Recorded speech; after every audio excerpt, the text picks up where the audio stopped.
Um, Let me see here. Oh, my slides are going crazy here. Sorry about that, you guys. Okay, so we're here to talk about the importance of trauma-informed training. And I just asked you guys for introductions if it was 90 degrees, over 90 degrees where you are. It's amazing at how hot it gets. Goodness, in just a short amount of time. But today we're going to talk about the importance of trauma-informed training. And I just wanted to get started with some introductions. So if you guys, I think we all know each other fairly well, but if you just, this is one of these webinars where there's lots of information, so I just kind of want to get started, but I just am looking around and I'm noticing that we all probably know each other fairly well. So feel free to interrupt me if you need to in regards to asking questions and all of that. This is who I am. My name is Toni Jackson Lampley. I'm with Iowa Mentor, a program officer and trainer. My friends call me Toni Design Coach because I've had over 20 years of coaching and teaching, and I always ask the question, if your life was a house, how would you design it? So that's a little bit about me. So we're going to start today doing a mindfulness exercise. So what I would love for you to do is that if you have a piece of paper and a pencil, that's all you need, and some quiet time, I'm going to grab my phone here to keep track of our time. I'm going to do that. And so our mindfulness exercise looks like this. So if we were in person, I don't know if, can you guys see that pretty good, that there's 3 doors there? Thumbs up if you can. Awesome. So there are 3 doors there. One for the future, one for the present, and one for the past. So tell me what you notice about these 3 doors. You can unmute yourself and tell me what you notice about these 3 front doors.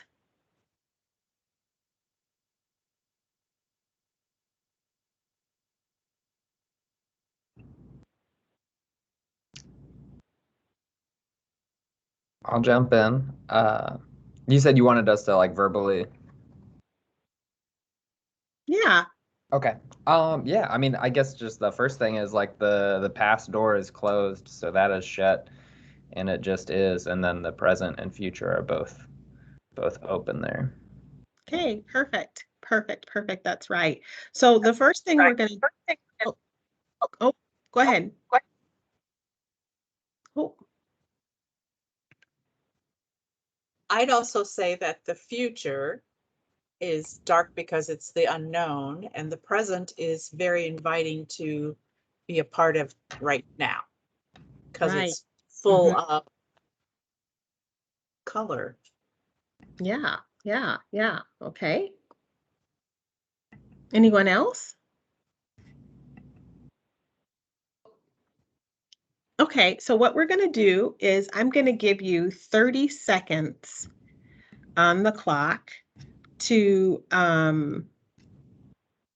to write about your past. Anything that comes to mind about your past, I want you to write down something for 30 seconds in regards to your past. We're not going to share these. This is a mindfulness exercise. So 30 seconds about your past, and I want you to start that right now.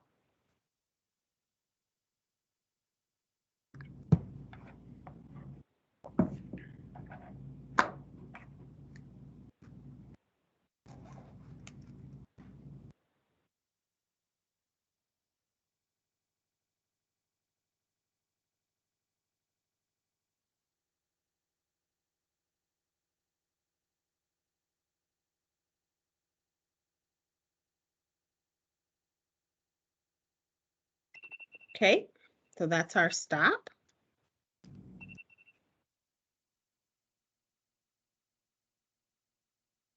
Okay, and so now I want you to jump to the future, and I want you to give yourself 1 minute to write about your future. So I want you to start that now.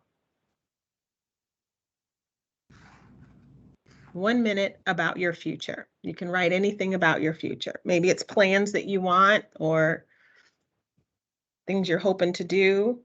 Even what's for dinner tonight, that would be the future.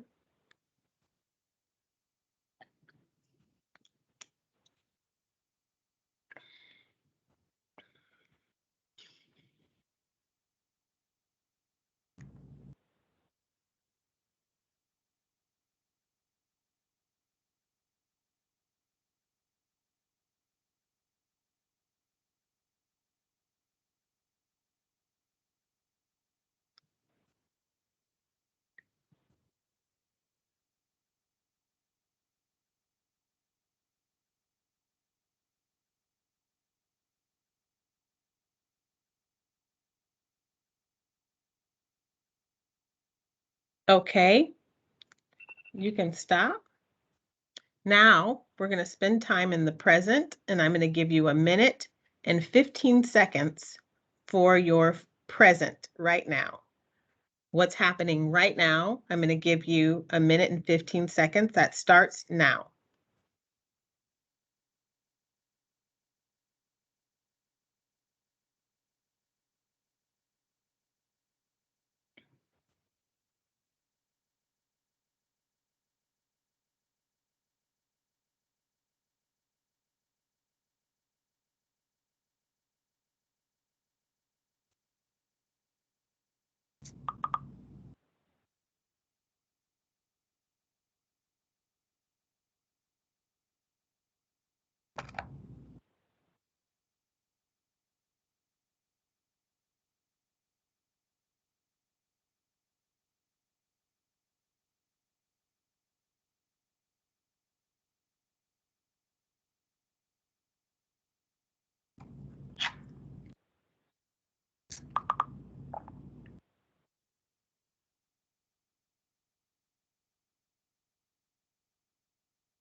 Okay, so how was it? I would imagine that it may have been a little harder, but what I did was for your past, 30 seconds, for your future, 1 minute, and for your present, a minute and 15 seconds. So this mindfulness exercise is to show that the past, there's nothing we can do about the past. The door is shut. And we should spend no more time worrying about the past, do anything, because we can't change it, right? We can't do anything about it. So we give it 30 seconds of our time. 30 seconds of our time to maybe you need to learn from your past or put things in the past, like put it to the side. The future, it's good to think about our future for a minute. You know, it's good to think about what's ahead. It sometimes can help us plan, can help us do things, but we can't go too far in the future because then we can get anxious or we can be starting to think about things and assume things that aren't there. But in the present, we can think about it for 1 minute and 15 seconds or 1.5 minutes because we're in it right now. Should enjoy the present. Notice that the door is colored and the other doors are not. And so we should always try to live in the present and enjoy what we have today. So I just wanted to give you that little mindfulness exercise because talking about trauma is not easy. And this is one of those things where you can feel free to use this exercise as you try to teach mentors on how to maybe deal with some young people that have trauma, that their past is their past. It doesn't dictate their future. So with that being said, this is what we're going to cover today, the importance of trauma-informed mentoring in our world, supporting our young people. So we need to prepare, acknowledge, and communicate. And we're going to try and talk about building community and create connections for greater impact. So any questions? No? Okay. So the importance of trauma-informed mentoring.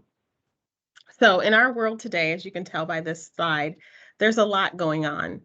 And we have never lived in a time quite like this, right? We have had to have our students learn online, maybe a hybrid, in person, not in person. We've had a lot of ups and downs with the election, racial injustice, police brutality, to wear a mask, to not wear a mask, to have a pandemic, all kinds of political things happening in our world, and how to explain that to our children and our young people is hard because we don't even understand it ourselves.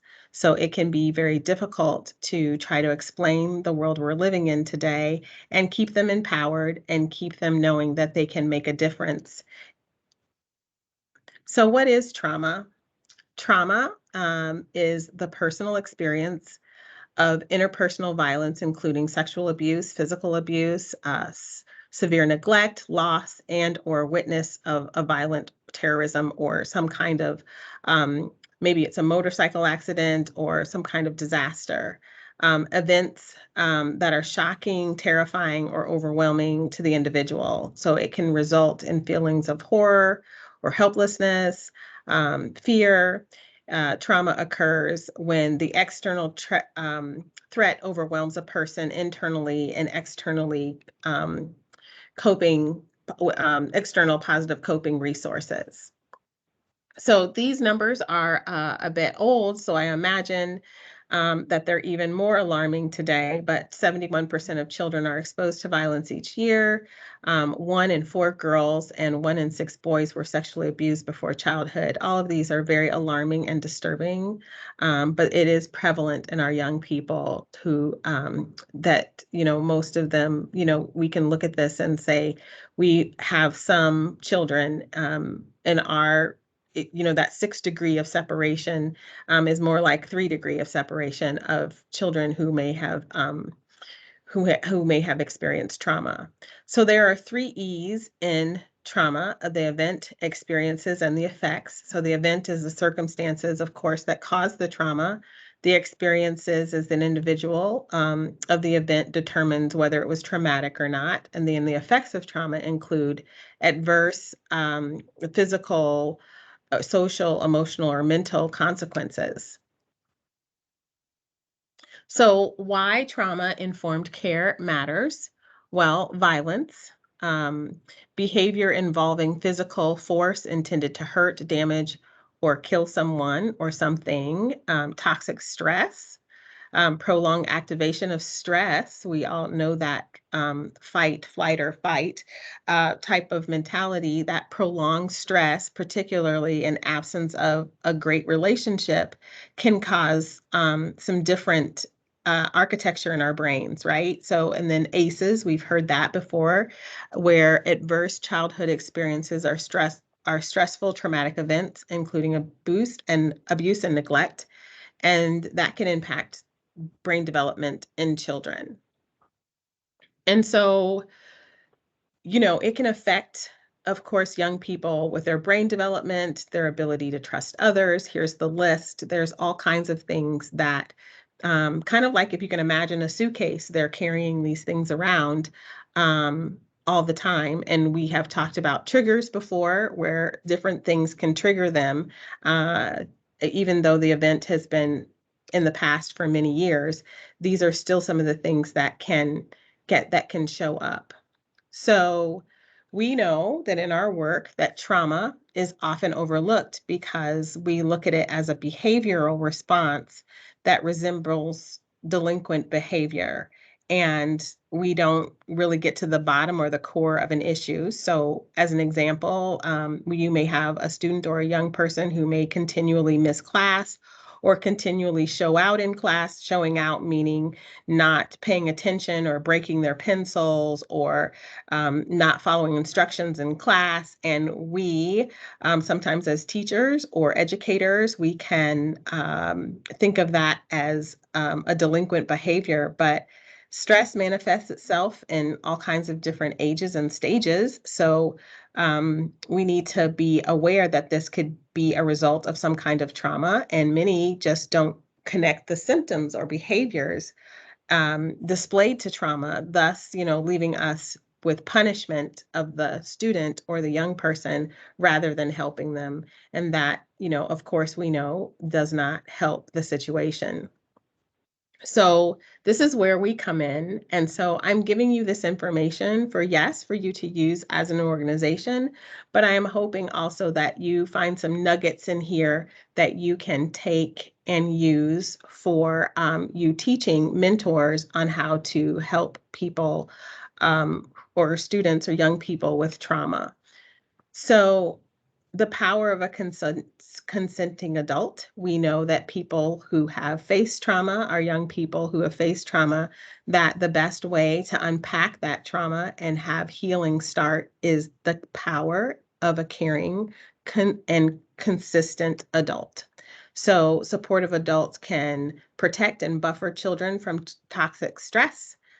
This builds resiliency and can help heal. This can reduce levels of hormones in children as a result of the impact of the trauma, and it can be supportive. And we're supportive as adults, and we can celebrate and comfort them. I will give you an experience for me, and I will tell you that in my experience of mentoring young people, young women with trauma, it is just so important to stay consistent. So to stay consistent in the relationship. So good relationships. I say that good relationships have 4 sides. So it's like a frame to a window. So the window doesn't work if it doesn't have all 4 sides. So in a good mentoring relationship, and really in any relationship, these 4 sides are very important. Communication.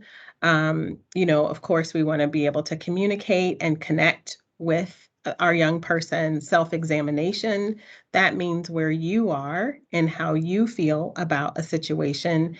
And we'll go into that a little further. And then trust, of course, there has to be trust in the relationship, and love. And what I mean by love is most people think about, oh, well, I love ice cream, or I love, banana splits, or maybe you want a snow cone today. But what I'm talking about is some people may think about a romantic love. That's not what I'm talking about either. Love in this situation that builds good relationships is love where the love is patient. The love is going to be consistent. This is the love I'm talking about, that you have, that you are committed to the work. All of that, if you were to wrap it up, it is a love. So you have a passion for the work. You love what you're doing. You're going to be patient and kind and tolerant and able to understand the person. That those are qualities of love as well. So I wanted us to talk about, when you are talking to mentors, it is very important that they know their role and that you will define for them the context and their role. So one of the examples I can give you is that I have been a mentor for a place called Wings of Refuge. Wings of Refuge is a organization that helps women out of human trafficking. So human trafficking doesn't look like you think it would look. There isn't somebody who scoops up girls in a white van. Sometimes that does happen. Other times it is more of a situation where they get a boyfriend who takes them, and now that this boyfriend now wants them to be in the business. So I mention this to you because when I was training to be a mentor for this group, this is one of the things that they told me to do was to prepare and define my role and to respect and affirm their experiences and help them process their feelings and consider what actions I can take to support them. And so this is something that you'll definitely want to tell your mentors with some of the students or young people that are in your organization is to prepare your mentor upfront.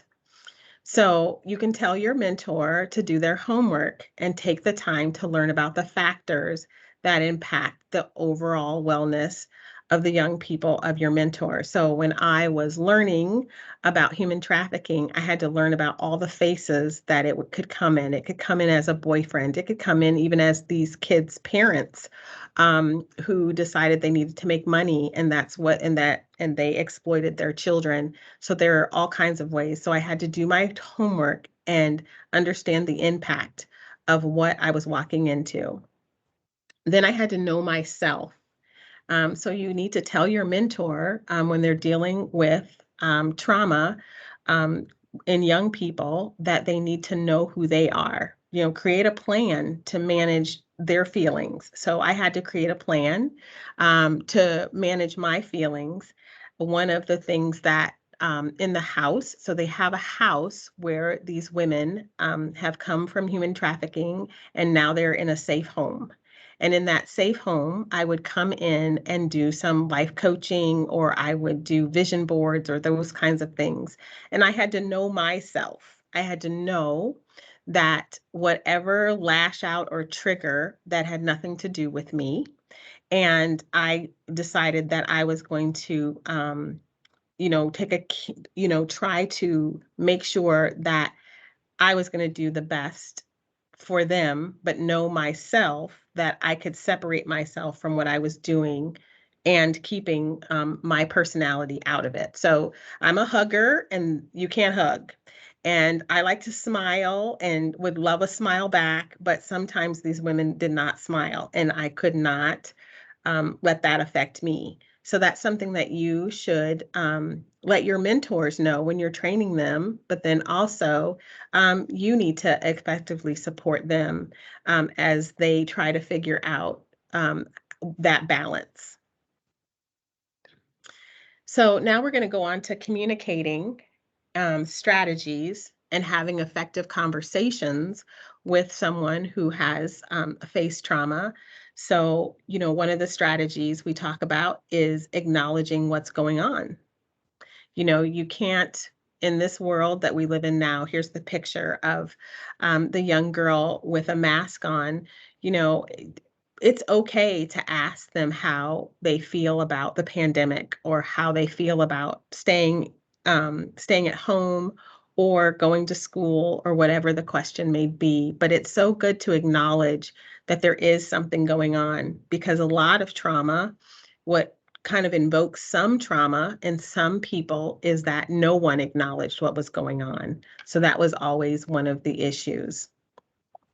So another thing is to understand and cultivate critical consciousness in your in your mentoring relationship. So being conscious of what's going on around the world and being able to understand, and not that your mentor or you yourself have to have all the answers, but letting them have a chance to get all of that out and work all of that out within themselves is making yourself be a safe place for them. So begin the conversation. I put this picture here because often young people are not going to be adults and sit across from you. And when you say what's going on, that they're going to tell you what's going on, right? So they're going to tell you things about themselves and what's going on about their day or their family or their lives while you're doing things shoulder to shoulder.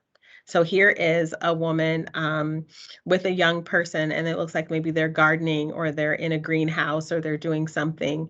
And I find in my experiences with dealing with young people that when you're doing something with them shoulder to shoulder and there isn't very much eye contact, I know that sounds strange, but they are more apt to have a deeper conversation as you are doing things with them, especially something with them that they enjoy. So support. Um, Support is acknowledging complex emotional reactions and offer help. So one of the things we can do is to avoid harmful messages. So we can try not to, try to do those affirmations in their life. The glass is half full versus the glass being half empty. I love this sidewalk chalk. Everything will be all right.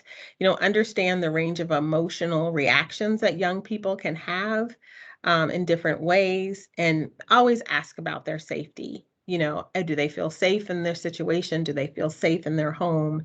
And all the ways that you can help them. I know most of us are required to report those things, so it's always very important to ask them about their safety. So building community and creating connections for a greater impact. So this is one of the last slides because I'm hoping that we can have a discussion today about building what the community should look like. So you're not in this by yourself, right? I mean, yes, you have your organizations, and yes, you need mentors, and yes, the mentors are getting training from you, especially this trauma-informed training about what they need to do in certain situations when a young person is triggered. But you, as an organization, can deepen your support and impact. You can get with other organizations that are doing the same things you are, but maybe in a different vein, but you guys are all connected.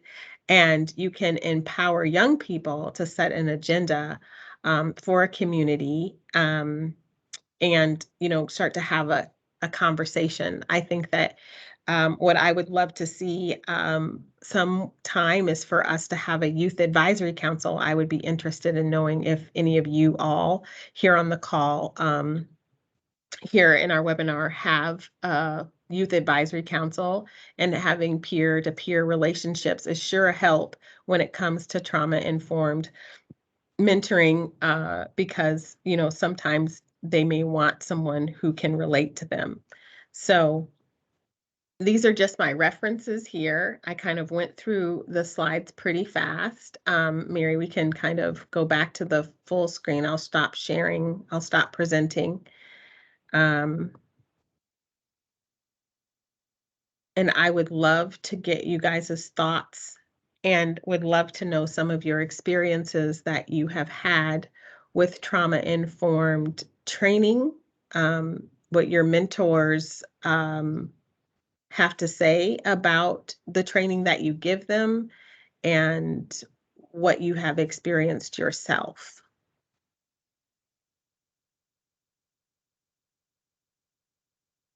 Hey, Tony. So with this trauma-informed training, where can I access this to provide it for my mentors? Well, I'm happy to share this in our IMP channel. So this presentation will be there for you all. And I'm happy to, you guys can use any of the resources that were noted in there. All of it is from Mentor National, and they have valuable resources on their website and in their resource center. So feel free to use the information. Yes.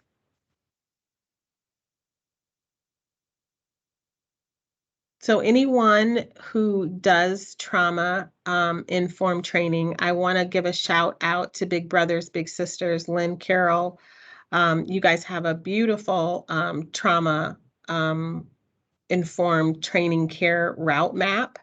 And I will put that in the IMP channel as well. I think it's very well done, of just how they have different modules. They have a training, but it is very good. It's a very good resource for us. Also, Tony, on our website, if you would like to see a video that was made by one of our staff, basically it talks about ACEs and the importance that a mentor can have in the life of a child, Mhm. helping to build resilience. So if you want to go to our website, it's heartofiowabigs.org. And then it would be under the Bigs tab. There's going to be an education link thing under the Bigs tab that you can go ahead and watch that if you're interested at all. But basically, it's one of our staff telling they're talking about ACEs and then telling a personal story about how that has really come to, the importance of a mentor has really come to be a key important part for her own family. So you're welcome to look at that. Yeah, that would be great. I will also pass that along so that we can see that. Oh, she's got it. Mary has it here in the chat for us. Let's see. So that's a good one. Let's see. Does it, I don't know. Mary, do you want to share the screen? We can watch it. How long is it? I don't know. It's 15 minutes. Okay. So yes, you guys can watch it at your leisure. And what I will say is that I can't stress enough the importance of trauma informed training. Just me being a mentor myself, it set me up of what to expect. So I could drop my own pride, if you will. Not that I had a bad pride. I wanted to help these women that have been human trafficked, and I wanted to be involved. But if I hadn't have had the training, I don't know if I would have wanted to continue mentoring. So that's why I really strongly suggest that you explain what trauma is so that they can see that trauma manifests itself in a lot of different ways, and that it can be really tough for some people to even communicate how they're feeling. And so sometimes as a mentor, you think that you've got to have all the answers, and you don't have to have all the answers. So just even telling them that ahead of time is a good thing. Can you guys tell me also if you've heard of what's called strength-based training?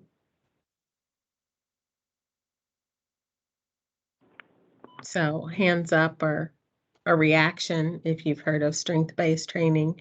And can someone share if they have offered strength-based training to their mentors? Sure. This is Annie from Mentor Dubuque. So I have the two things that I'm on because we're on the phone. Anyway, we don't do it explicitly, just like we don't necessarily do trauma-informed training explicitly, but we definitely talk a lot about like when we're talking about activities and what they would like to do. Like we're matching them because they have similarities together, and there's certain strengths that we want them to encourage, like things that they see that are interests that they're really developing well in, that there's that support system behind them to help them build that strength. And you never know where that small hobby sort of thing that somebody taking an interest in will lead to further down the line.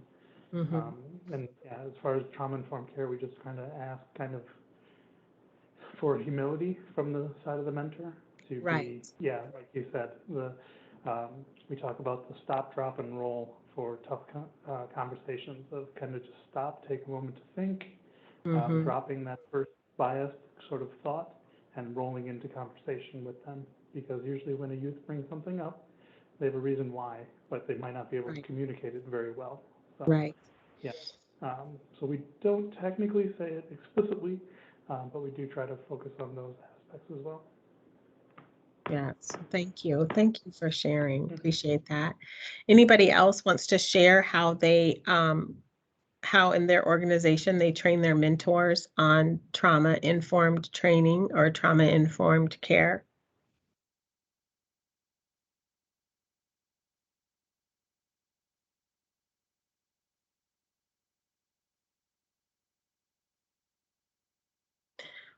Well, one of the things I learned was you I've always started a sentence by saying, Mary, you're doing such a great job today, and I loved our training on snacks, right? And then I can say, but I really wish you would have spent more time on popcorn. Mm, You know, it's funny to say that sentence, but using the word but, I've learned that in strength-based training, I can say, Mary, I really loved our training today.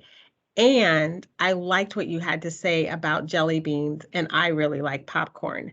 So instead of me using that but, um, I'm learning that with strength-based training, looking at the glass half full and trying to find ways to be encouraging as opposed to having that little encouragement sandwich that you learned where you can say the good things and then put the critical things on the back end. I'm still learning to have those conversations where you're having a strength-based conversation where you're seeing the good things first and noticing how they're coping with the day-to-day as opposed to pointing out the things that they could constantly be doing better. Sometimes you have to find that balance when you are training and when you are thinking about having a conversation with someone who's faced trauma. So any experiences that you guys would like to share in regards to the trauma or the training that you guys have had or experienced with some of the young people that you've had with trauma?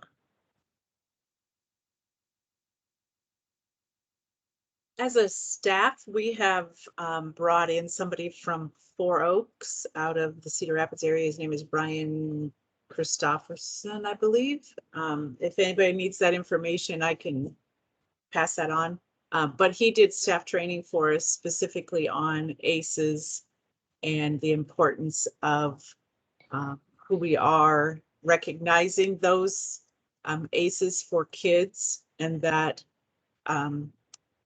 we have gone to sharing that with the adults that they're being matched with, recognizing the fact that there could be something that could trigger a response Right. for the child that would mean they just might shut down, and how to remember to be patient with them.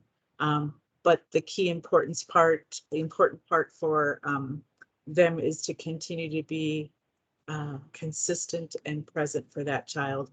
And hopefully, if they have experienced, we even talk about this, if you have experienced ACEs yourself, we're hoping that you are in a good place, because if a child brings up something, we would rather you be able to be a helper rather than it triggering a shutdown for you as well, because child will talk when they are comfortable.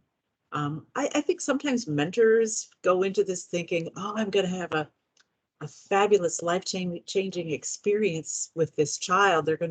Because they're going to open up and share those deep secrets of who they are and what their needs are with me, and are so disappointed when that doesn't happen. For some, never.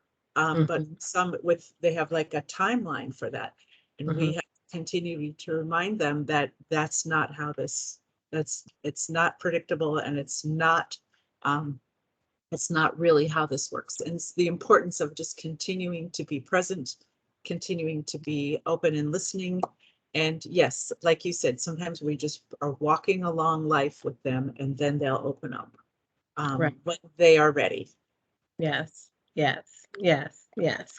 And so just being prepared for that is often very crucial and important for us to have those conversations and to do what we need to do in regards to the trauma they have faced. And then I'm just a big advocate of preparing your mentor for a conversation with that, and telling them that they may be the one consistent in that child's life, especially if you all are doing a one-on-one mentoring, and that may be the only person that is constant. I know that for Big Brothers Big Sisters, and some of you also in the Des Moines, well, all of you, honestly, you all have some part of your organization where people are really trying to help not only your mentor, but your mentee, and trying to cultivate those relationships with their families. And sometimes the family member may be also facing trauma or trying to deal from trauma, and just being patient with the whole ordeal is very important. So if you guys would like to share an experience that you feel that would help any of us here, that would be great. I just wanted to leave time for us to have a conversation, although we don't have to have one. But when we talk about trauma, I always want to have space for us to talk about some of the things that we're struggling with or that you have experienced, so that we can know and share with people who want to mentor what it's really like. Sorry, Annie again. Just a small thing so yeah, I have complex post-traumatic stress disorder from having like 8 ACEs. It's great. I love my life. But I will say one of the things that, I love your mindfulness, but the whole idea of leaving the past in the past is not necessarily possible for people Right. with really strong PTSD. Mm-hmm. You got to teach. It's one of the things that, really can irk a lot of people with trauma is, Mm-hmm. oh, that already happened, like, just let it go. But they don't Right. understand the fact that it's Right. happening Right. again, basically in that person's body and mind. And trying to, work with mentors on that is very, very helpful, because that can make or break kind of the relationship. Correct. And so that's why the door is there. So when I do that mindfulness exercise, especially with, and I do it several times for myself and for people, that's why that door is there and it exists, is because the past is always with us in some way, in some form, but we don't give it a lot of our time. But for someone who is facing trauma, it's important for us to unpack that, how they want to unpack it, and give them the freedom and the space to do all the unpacking that they have. I've mentored people who have had serious abuse as children, and it affects their relationships up here. And my friend is 60 years old and still facing trauma that happened when she was 7. Is she better than she was when she was 12? Yes. Is she better than what she was when she was 15, 22, 30? Yep, she is. But at 60, that still affects her and still affects her relationships. And we need to realize, as people who are here to be a consistent and supportive adult, that we definitely need to help them unpack that and figure out the best ways in a safe place where we can give them the respect and the nurturing that they need. Thanks. Yeah, I just wanted to mention it because Yes, thank you. Thank you. it's the wrong message sometimes. That can be. Yes, yes. Yeah. Nope, and never want to do that. So when you do the mindfulness, recognize your audience for sure, but at the same time, those doors are there because they are a part of our lives. They don't get to disappear. And so sometimes with mentoring, some people would love for them to disappear, but they don't. Yep, exactly. Yep. Instead of the past just deciding to like break down the present door from time to time. Right. Right. Exactly. So no, any questions that you guys have about trauma-informed care, this slide presentation is just a snapshot. It doesn't even come close to the 2 or 3 day training that some of you, if you're in your larger organizations, may offer. But this is just a little time here today to get you to think about it. And if you need to have a resource for your mentors when you're doing your mentor training, this would be a really good a resource for you. Mary, is there anything that you would like to add? No, I appreciate all that you've shared and all the discussion that we've had. Thanks so much.